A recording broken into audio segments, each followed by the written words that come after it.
Hello everyone, good afternoon, welcome back to Parcham. I am Pooja. जैसा कि आप लोग जानते हैं, इसके पहले हमने भक्ति मूवमेंट को डिस्कस किया था और भक्ति मूवमेंट के बाद आता है सूफी मूवमेंट। तो आज हमें सूफी मूवमेंट और कुछ सिख मूवमेंट के बारे में यहाँ पर हमें डिस्कशन करना है। तो बेसिकली जैसे कि हमने देखा कि भक्ति मूवमेंट में क्या था, भक्ति मूवमेंट में बोला गया था कि आपको भगवान की भक्ति करना है और भक्ति ही एकमात्र रास्ता होता है जिसके ज़रिए आपको मोक्ष मिल सकता है। भक्ति आपको कैसे करनी है, तो भजन कीजिए, कीर्तन कीजिए, आप भगवान की भक्ति कीजिए। दूसरा तरीका था कि भगवान से आपको प्रेम करना है, भगवान से आपको प्यार करना, जैसे कि एक माता और एक बच्चे के बीच में प्रेम होता है, जैसे कि मित्रों के बीच में प्रेम होता है, फ्रेंड्स के बीच में प्रेम होता है, वैसे ही आपको भगवान के साथ भी प्रेम करना है। उसी कॉन्सेप्ट पे आगे जाके सूफी मूवमेंट भी वैसे ही काम कर रहा है। इसने भी कहा कि भक्ति ही एकमात्र रास्ता होती है जिससे आपको अल्लाह के करीब पहुंच सकते हो, आपको मोक्ष मिल सकता है। बेसिकली सूफी जो है वो इस्लाम की एक ब्रांच देखने को मिलती है, सूफी को इस्लाम की एक ब्रांच माना जाता है। ठीक है, इन्होंने भी कहा कि आपको भगवान से क्या करना है, प्रेम करना है, भजन करना है। तो संगीत को, म्यूजिक को बहुत ज़्यादा प्रमोट जो है वो सूफी लोग करते हैं। ज़रा हम सारी बातें सूफी मूवमेंट के बारे में समझना शुरू करते हैं। ठीक है, सूफी मूवमेंट बेसिकली पर्शिया के जो रीजन है वहाँ से शुरू होता है और धीरे धीरे जो है वो भारत में पहुँच जाता है। तो लगभग आप देखेंगे 1300 AD के आसपास भारत में सूफी मूवमेंट पहुँच जाता है और 15th सेंचुरी के आसपास पूरे दक्षिण भारत तक सूफी मूवमेंट पहुँच जाता है। तो इसकी शुरुआत मैं जैसे कि मैंने कहा 12th सेंचुरी में होती है, पर्शिया के आसपास ये पूरा शुरुआत होती है सूफिज्म के बारे में। अभी जो सूफी शब्द है इसको लेके काफ़ी ज़्यादा डिस्प्यूट देखने को मिलता है, अलग अलग थ्योरी अलग अलग बातें कहती हैं। कुछ लोग कहते हैं जो सूफी का मतलब होता है सफ़ा, सफ़ा मतलब होता है पवित्र, जो मन से, आत्मा से, चरित्र से पवित्र हो, जो भगवान की पवित्रता से आराधना करता हो, वो सूफी कहलाता है। कहीं कहीं पे आपको मिलता है कि सूफी जो है बेसिकली मक्का के बाहर एक पहाड़ी थी, वहाँ पर जिन लोगों ने शरण ली थी, जो सेल्टर थे वहाँ पर, उनको सूफी कहा जाता है। कुछ बुक्स में आपको मिलेगा सूफी मीन्स बूल, जो बकरी के ऊन के बने हुए कपड़े पहनते हैं, जो लोग ऊन के कपड़े पहनते हैं, उनको सूफी कहा जाता है। तो कुछ जगहों पे आपको सूफी वर्ड का ये मीनिंग भी मिलेगा।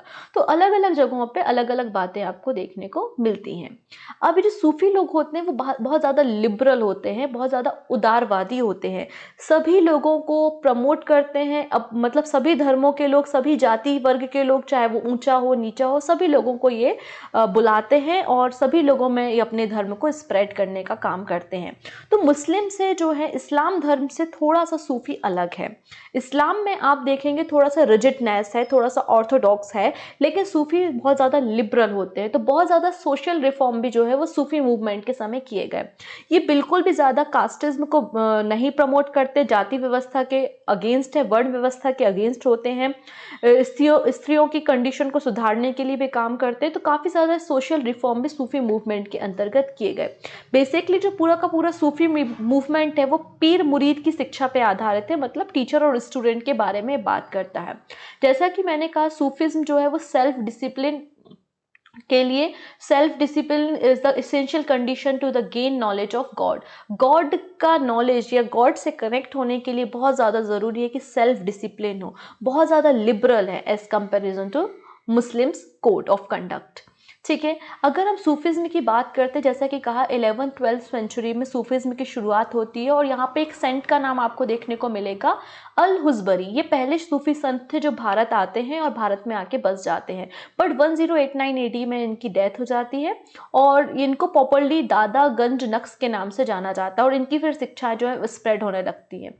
धीरे धीरे सूफी मूवमेंट जो है वो आपको कश्मीर, बिहार, बंगाल, मुल्तान और पंजाब के रीजन में देखने को मिलेगा।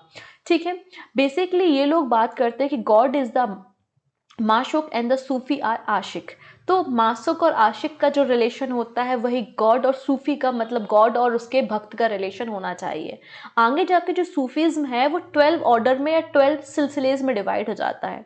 ये वो सिलसिला नहीं है, सिलसिला चाहत वाला सिलसिला नहीं है। यहाँ पे सूफी जो है वो 12 सेक्ट्स में या 12 ऑर्डर में डिवाइड हो जाता है, जिनको हम सिलसिला कहते हैं। बेसिकली 4 सिलसिला जो है बहुत ज़्यादा फेमस हुए। पहला तो है चिश्ती, सुहारबर्दी, कदरिया, कदरिया को दारा सिको जो है वो कदरिया सिलसिले से ही था, और नक्शबंदी। तो हमको इन सिलसिले के बारे में थोड़ी थोड़ी सी जानकारी इकट्ठी करनी है। ठीक है ना, तो आइए हम शुरुआत करते हैं यहाँ पर यहाँ पर इन्होंने काफ़ी सारे सोशल, पॉलिटिकल और कल्चरल रिफॉर्म भी किए। साथ ही साथ इन्होंने कास्ट सिस्टम को डिस्कार्ड करने का शुरुआत की। इन्होंने कहा Sufis believe that devotion more important than the fast or the prayer, है ना। इन्होंने कहा कि जो ह्यूमन मतलब मानव सेवा है वो ही सबसे बड़ा धर्म है, हमको गरीबों की, असहाय लोगों की मदद करनी चाहिए, यही सबसे बड़ा धर्म है एज कंपैरिजन प्रेयर करने से या फास्ट रखने से। इसके अलावा वेदांता स्कूल से भी ये काफ़ी ज़्यादा इंस्पायर थे। जो शंकराचार्य का वेदांता स्कूल था जो एकेश्वरवाद को प्रमोट करता था, एक ही गॉड है, उससे ये लोग भी काफ़ी ज़्यादा कुछ इंस्पायर देखने को मिलते हैं। साथ ही साथ सूफी मूवमेंट जो है उससे आप देखेंगे कि अकबर भी काफ़ी ज़्यादा इंस्पायर है। अकबर की जो भी पॉलिसीज उसने बनाई थी, क्योंकि अकबर भी काफ़ी लिबरल था, सभी धर्मों को प्रमोट करता था। साथ ही साथ उसने अपने कॉइन्स जो बिल्ड किए थे उसमें भी लक्ष्मी का स्टैच्यू बनवाया था। मतलब सूफी की जो विचारधाराएं से उससे अकबर भी काफ़ी ज़्यादा इंस्पायर देखने को मिलता है। तो आइए हम बात कर लेते हैं कुछ इंपॉर्टेंट सिलसिले के बारे में। सबसे इंपॉर्टेंट सिलसिला है चिश्ती सिलसिला। इसके फाउंडर ख्वाजा अब्दुल चिश्ती हैं और ये ओरिजिनेट हुआ था पर्शिया और सेंट्रल एशिया के आसपास। लेकिन अगर हम भारत की बात करते हैं तो भारत में मोइनुद्दीन चिश्ती जो है वो चिश्ती सिलसिले को लेकर भारत में आते हैं। इनका सेंटर क्या होता है? इनका सेंटर अजमेर होता है। तो आज भी आप देखेंगे कि मोइनुद्दीन चिश्ती की जो दरगाह है वो आपको अजमेर में ही देखने को मिलती है। मोइनुद्दीन चिश्ती के बाद सबसे ज़्यादा चिश्ती जो सिलसिले को प्रमोट करने का काम, स्प्रेड करने का काम किया है वो बाबा फरीद ने किया है। ठीक है, बाबा फरीद के द्वारा इसे किया गया है। बाबा फरीद बेसिकली स्टूडेंट थे किसके? बख्तियार काकी के। तो मोइनुद्दीन चिश्ती के जो स्टूडेंट हैं वो बख्तियार काकी हैं और बख्तियार काकी के जो स्टूडेंट हैं वो बाबा फरीद हैं। बाबा फरीद के जो स्टूडेंट हैं वो निज़ामुद्दीन औलिया हैं। निज़ामुद्दीन औलिया, इनकी दरगाह आपको दिल्ली में देखने को मिलेगी। निज़ामुद्दीन औलिया के बारे में कहा जाता है कि उन्होंने 7 अलग अलग सुल्तानों के काल में ये रहे हैं निज़ामुद्दीन औलिया। ठीक है, निज़ामुद्दीन औलिया के एक स्टूडेंट थे जिनका नाम है आमिर खुसरो। तो आमिर खुसरो जो है वो निज़ामुद्दीन औलिया के ही स्टूडेंट मिलते हैं। ये मोइनुद्दीन चिश्ती जो है वो मोहम्मद गौरी के साथ भारत आते हैं और चिश्ती एम्पायर की, चिश्ती सिलसिले की शुरुआत भारत में इनके द्वारा की जाती है। अच्छा, निज़ामुद्दीन औलिया के एक और शिष्य होते हैं बहरुद्दीन गरीब नवाब। तो ये दक्षिण भारत जाते हैं और दक्षिण भारत में जाके चिश्ती एम्पायर को, ये चिश्ती सिलसिले को प्रमोट करते हैं, अपनी टीचिंग को स्प्रेड करने का काम करते हैं और इनका जो सेंटर होता है वो दौलताबाद होता है। ठीक है, तो इस तरीके से चिश्ती एम्पायर चलता है। इनफैक्ट जो सलीम चिश्ती का नाम आपने सुना होगा, अकबर उनसे काफ़ी ज़्यादा इंस्पायर था। तो वो फतेहपुर सीकरी जाता है और वहाँ पर जाके बोलता है कि जो जहांगीर उनका बेटा है या सलीम जो है वो सलीम चिश्ती जो है उनका ही आशीर्वाद है, इसलिए उनकी दरगाह भी वहाँ पर आप देखने को मिलेगी। अब ये जो चिश्ती एम्पायर के संत हैं या सेंट हैं वो सारे वर्गों के लिए ओपन है, सभी धर्मों के लोग आ सकते हैं, ऊंच नीच का कोई भी यहाँ पे कॉन्सेप्ट नहीं है। ये चिश्ती एम्पायर के संत हैं ये अमीरों से, सुल्तानों से काफ़ी डिस्टेंस बना के रहते हैं। इनको अमीरों में कोई इंटरेस्ट नहीं है। इनके हिसाब से मानव सेवा ही सबसे बड़ा धर्म है और अगर आपके पास पैसा होता है तो पैसा आपकी प्रोग्रेस में बाधा डालता है। अगर इनके पास पैसा होता है तो ये गरीबों में डिस्ट्रीब्यूट करने का काम करते हैं। तो बिल्कुल अमीरों से डिस्टेंस रखते हैं। इस 7 सुल्तानों का इन्होंने दरबार देखा, मतलब सल्तनत काल देखा, लेकिन किसी के भी दरबार में चिश्ती एम्पायर का कोई भी संत नहीं गया। एक बहुत ही फेमस स्टोरी चलती है निज़ामुद्दीन औलिया के बारे में कि अलाउद्दीन खिलजी चाहते हैं कि उनसे मुलाकात करें। तो निज़ामुद्दीन औलिया कहते हैं कि मेरे घर में 2 दरवाजे हैं, अगर एक दरवाजे से सुल्तान अंदर आते हैं तो दूसरे दरवाजे से मैं बाहर चला जाऊंगा। मतलब काफ़ी ज़्यादा डिस्टेंस से मेंटेन करते रखते हैं और ये म्यूज़िक को बहुत ज़्यादा प्रमोट करते हैं। भक्ति के लिए एकमात्र सहारा क्या होता है? संगीत होता है। तो म्यूज़िक को बहुत ज़्यादा प्रमोट चिश्ती सिलसिले के द्वारा किया जाता है। चिश्ती के बाद आता है सहारवर्दी सिलसिला। सहारवर्दी सिलसिला के फाउंडर शेख शिहाबुद्दीन सहावर्दी हैं। इनका जो मेन सेंटर होता है वो मुल्तान होता है। ये लोग जस्ट अपोजिट है चिश्ती के। जैसे कि चिश्ती जो लोग हैं वो अमीरों से, सुल्तानों से दूर होते हैं, लेकिन सहावर्दी जो लोग हैं वो अमीरों और सुल्तानों के संरक्षण में रहते हैं, उनके दरबार में रहते हैं, राजकीय पदों पे रहते हैं, पैसे को इकट्ठा करते हैं। जैसे कि चिश्ती में सभी धर्मों के लोग आके मिल सकते थे संत से, अब उनकी टीचिंग ले सकते थे, लेकिन यहाँ पर ऐसा नहीं था। यहाँ पर अमीरों और गरीबों के लिए अलग अलग कैबिन थे, अलग अलग रूम थे। एक साथ अमीरों और गरीबों को नहीं बिठाला जाता था। ये लोग पैसे को इकट्ठा करने का काम करते थे और ये दिल्ली सल्तनत के साथ एसोसिएट थे। इल्तुतमिश के साथ आप इनका संबंध देखने को आपको मिलेगा। तो एक बहुत ही फेमस संत है जो शाहाबर्दी जो सिलसिला है इसको भारत में स्प्रेड करने का जो श्रेय जाता है वो जाता है बहाउद्दीन जकारिया को। बहाउद्दीन जकारिया को शेख उल इस्लाम का टाइटल भी इल्तुतमिश के द्वारा दिया गया था। इनके द्वारा ही शाहाबर्दी एम्पायर को पूरे भारत में फैलाया गया। शाहाबर्दी का ही एक और सेक्ट देखने को मिलता है फिरदोशी, और फिरदोशी जो सिलसिला है वो आपको बेसिकली बिहार में देखने को मिलेगा। ठीक है, शेख रुकमुद्दीन भी जो है वो शाहाबर्दी सिलसिले से ही देखने को मिलते हैं। नक्शबंदी की बात करते हैं तो नक्शबंदी जो सिलसिला है वो बहाउद्दीन नक्शबंदी बुखारी के द्वारा स्टेबलाइज किया गया, फाउंडर हैं ये इसके। ठीक है, फिर अकबर और जहांगीर का समय नक्शबंदी के समय का ही माना जाता है, अकबर और जहांगीर का शासनकाल। लेकिन नक्शबंदी और अकबर एक दूसरे के अपोजिट में है। क्यों? क्योंकि अकबर बहुत ही ज़्यादा लिबरल है, बहुत ही लिबरल पॉलिसीज को फॉलो करते हैं, सभी धर्मों को मानते हैं। लेकिन नक्शबंदी जो है सारे 12 के 12 सिलसिले में सबसे ज़्यादा जो ऑर्थोडॉक्स है, सबसे ज़्यादा जो कट्टरपंथी है वो नक्शबंदी है। इसलिए औरंगजेब इनकी पॉलिसीज को फॉलो करते हैं, इसलिए औरंगजेब को जिंदा पीर भी कहा जाता है क्योंकि वो नक्शबंदी को फॉलो करते हैं। नक्शबंदी बेसिकली शरीयत कानून पे विश्वास रखते हैं और शरीयत कानून को ही फॉलो करने का काम करते हैं। अब सूफीज़्म और म्यूज़िक के बारे में बात कर लेते हैं। तो सूफ़ी ने बहुत ज़्यादा प्रमोट किया म्यूज़िक को। भगवान से अगर आपको रिलेशन बनाना है तो आप संगीत के ज़रिए ही वहाँ से भगवान के साथ रिलेशन बना सकते हैं। निज़ामुद्दीन औलिया के जो स्टूडेंट होते हैं आमिर खुसरो, इनका बहुत ज़्यादा योगदान यहाँ पे देखने को मिलता है। सूफ़ी लोगों के द्वारा ही सितार और तबला भारत में लाया गया। साथ ही साथ ख्याल स्टाइल जो है, गायन की स्टाइल ख्याल घराना, वो भी आमिर खुसरो की ही देन है। आमिर खुसरो को पैरट ऑफ इंडिया या भारत का तोता भी कहा जाता है। साथ ही साथ जो कव्वाली आप लोग सुनते हैं तो खुसरो के द्वारा ही कव्वाली लेकर आई गई भारत में। तो फादर ऑफ कव्वाली भी आमिर खुसरो जी को कहा जाता है। ठीक है, चलो अब हम बात कर लेते हैं थोड़ा बहुत सिख मूवमेंट के बारे में। तो सिखों की अगर बात करें तो 10 गुरु यहाँ पर चलते हैं। तो 10 गुरुओं के बारे में जो जो इम्पोर्टेंट बातें होंगी एग्जाम पॉइंट ऑफ व्यू से हम उनको डिस्कस कर लेते हैं।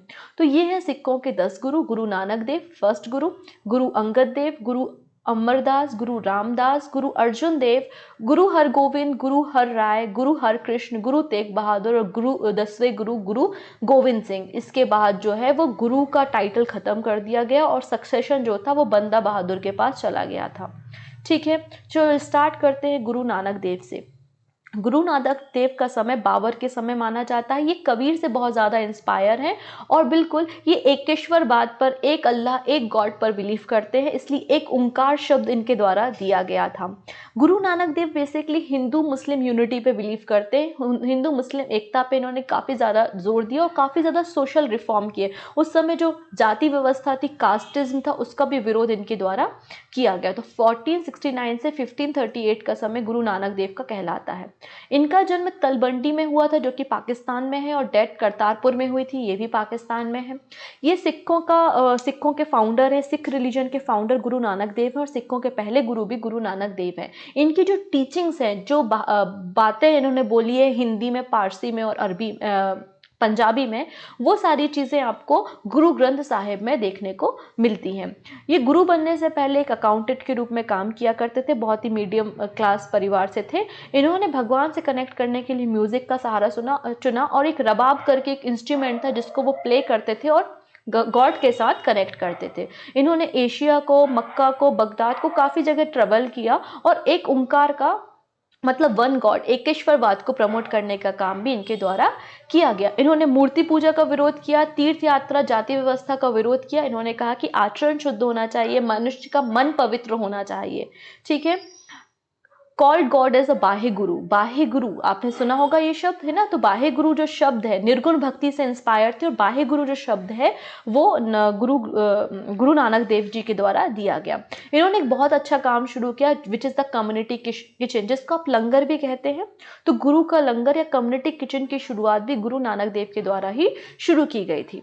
अगले जो सेकंड गुरु होते हैं वो गुरु अंगद देव है। 1539 से 1552 के बीच का समय इनका माना जाता है। ये गुरुमुखी स्क्रिप्ट, जो गुरुमुखी स्क्रिप्ट है उसको इंस्पायर करते हैं, उसको कंपाइल करने का काम, मतलब गुरु ग्रंथ साहिब को गुरुमुखी स्क्रिप्ट में कंपाइल करने का काम गुरु अंगद देव के द्वारा ही किया गया है। गुरु अंगद का जन्म भाई लहना के नाम से हुआ था। ये गुरुमुखी लिपि को लोकप्रिय बनाने का काम इनके द्वारा किया गया है। साथ ही साथ गुरु नानक की जो टीचिंग है उसको स्प्रेड करने का काम इन्होंने किया। स्प्रेड करने के लिए डिफरेंट रिलीजियस इंस्टीट्यूट भी बनाए, बहुत सारे स्कूलों को भी ओपन करने का काम इनके द्वारा किया गया था। साथ ही साथ जो गुरु का लंगर है उसको भी एक्सपांड किया, और जो स्पिरिचुअल डेवलपमेंट है, फिजिकल डेवलपमेंट है, उसके लिए मल्ल अखाड़े की शुरुआत भी इनके द्वारा की गई थी।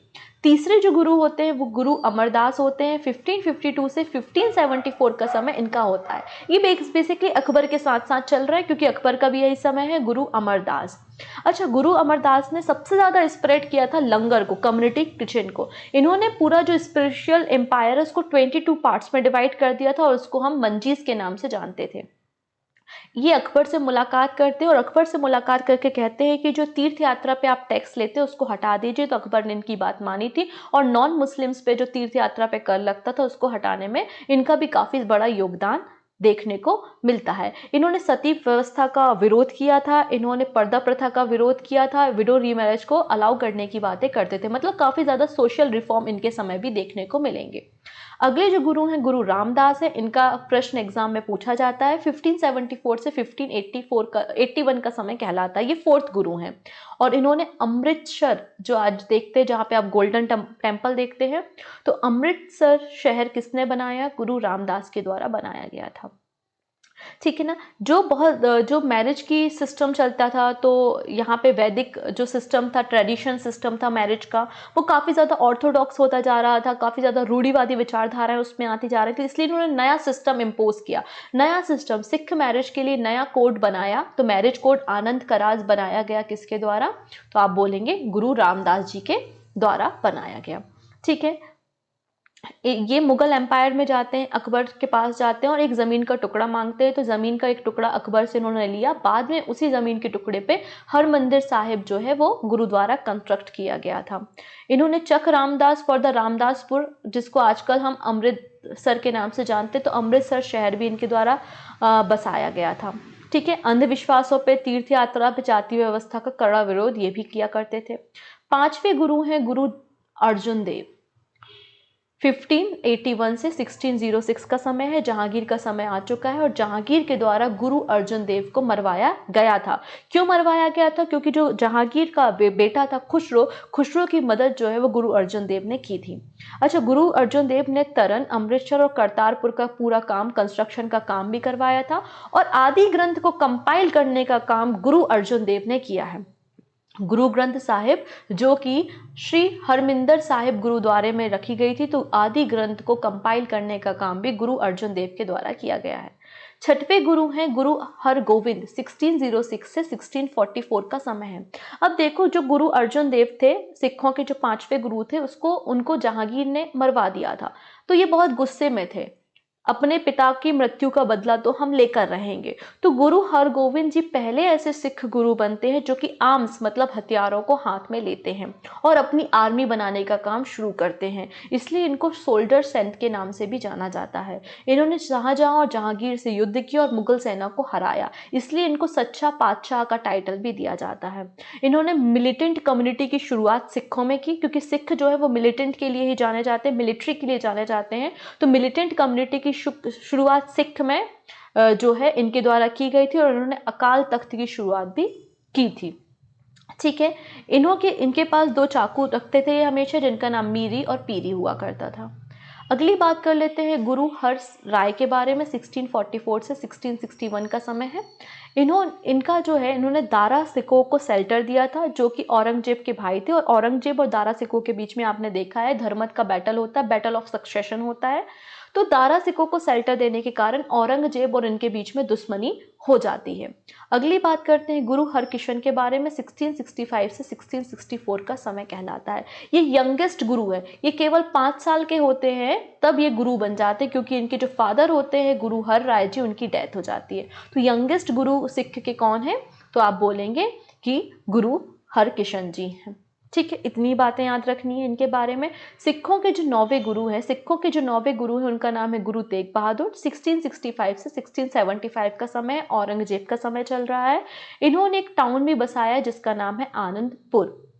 इन्होंने जो मिलिट्री, सिखों की जो मिलिट्री रेजिमेंट थी, मिलिट्री का लीडर जो है वो बंदा बहादुर को अपॉइंट किया था। इन्होंने सिखिज्म को बिहार और असम तक फैलाने का काम किया था। ठीक है, औरंगजेब का समय है गुरु तेग बहादुर का। तो गुरु तेग बहादुर और औरंगजेब के बीच में तनातनी रहती है हमेशा। तो तेग बहादुर जी को बोला जाता है कि आप इस्लाम कबूल कर लीजिए। तेग बहादुर जी मना कर देते हैं, इसलिए औरंगजेब उनका सर कटवा देता है। कहाँ पर? दिल्ली के चांदनी चौक में 1675 में। तो शीशगंज साहिब गुरुद्वारा दिल्ली में आज भी स्थित है, जो कि गुरु तेग बहादुर जी की याद में बना हुआ है। सिखों के 10वें गुरु और अंतिम गुरु, लास्ट गुरु होते हैं गुरु गोविंद सिंह। 1675 से 1708 का समय है। इनका जन्म पटना में होता है। ठीक है, ये सिख कम्युनिटी को एज अ वॉरियर ट्रीट करते हैं और खालसा पंथ की शुरुआत करते हैं 1699 में। तो खालसा पंथ की शुरुआत गुरु गोविंद सिंह जी के द्वारा की गई। इसके बाद उन्होंने सक्सेशन को, उत्तराधिकार जो चल रहा आ रहा था गुरुओं वाला, वो खत्म किया और इनके जाने के बाद बंदा बहादुर ने ही इनकी टीचिंग को स्प्रेड किया। इन्होंने कुछ रूल ऑफ कंडक्ट्स बनाए जो सिखों को फॉलो करना चाहिए, जैसे कि bearing uncut hairs, caring arms, हमेशा हथियार रखते हैं, आपने सुना होगा, अपने नाम के पीछे सिंह लगाना, किस तरीके से सिख धर्म में दीक्षा ली जा सकती है। तो कुछ रूल ऑफ कंडक्ट्स भी जो हैं वो गुरु गोविंद सिंह जी के द्वारा बनाए गए थे। ठीक है, फिर वजीर खान जो कि एक मुगल गवर्नर था, उसके साथ अफगानों का कोई बैटल होता है और जिसमें ये इंजर हो जाते हैं और इंजरी कुछ ज़्यादा होती है, उसके कारण उनकी डेथ हो जाती है। ऐसा कहीं कहीं पे देखने को लिखा हुआ है, मतलब देखने को मिलता है।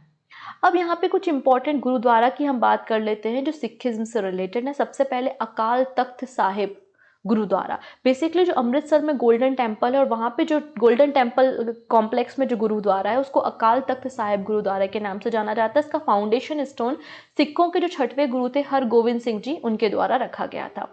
तख्त श्री केशगंज साहिब जो कि आनंदपुर साहिब पंजाब में स्थित है, ये बर्थ प्लेस है खालसा पंथ का। जो गुरु गोविंद सिंह ने खालसा की शुरुआत की थी वो यहीं से की थी 1699 में। अगली बात करते हैं तख्त श्री दमदमा साहिब जो कि तलवंडी में स्थित है। ठीक है, भटिंडा तलवंडी में। गुरु गोविंद सिंह का जो गुरु ग्रंथ साहिब, उसका आखिरी जो कंपाइलेशन था वो यहीं पे किया गया था। ठीक है, तख्त श्री पटना साहिब जो कि पटना सिटी में है, ये बॉर्न प्लेस है किसका? गुरु गोविंद सिंह जी का। बाद में गुरु गोविंद सिंह जी आनंदपुर साहिब चले गए थे। तख्त श्री हजूर साहिब जो कि महाराष्ट्र में है। ननकाना साहिब पाकिस्तान में है, बर्थ प्लेस है गुरु नानक देव का। आप लोग हमेशा ननकाना साहिब का नाम सुनते हैं, भारत और पाकिस्तान के बीच में थोड़ा सा डिस्प्यूटेड रहता है। गुरुद्वारा दरबार साहिब करतारपुर पाकिस्तान में है। यहाँ पर गुरु नानक देव ने 18 साल अपने जीवन के व्यतीत किए थे। तो ये इम्पॉर्टेंट सिख के गुरुद्वाराज हैं। तो आई थिंक आपको सूफी मूवमेंट और सिख जो मूवमेंट के इम्पॉर्टेंट पॉइंट्स थे वो समझ में आए होंगे, जो कि वन डे एग्जाम और आने वाले एग्जाम में आपकी मदद करेंगे।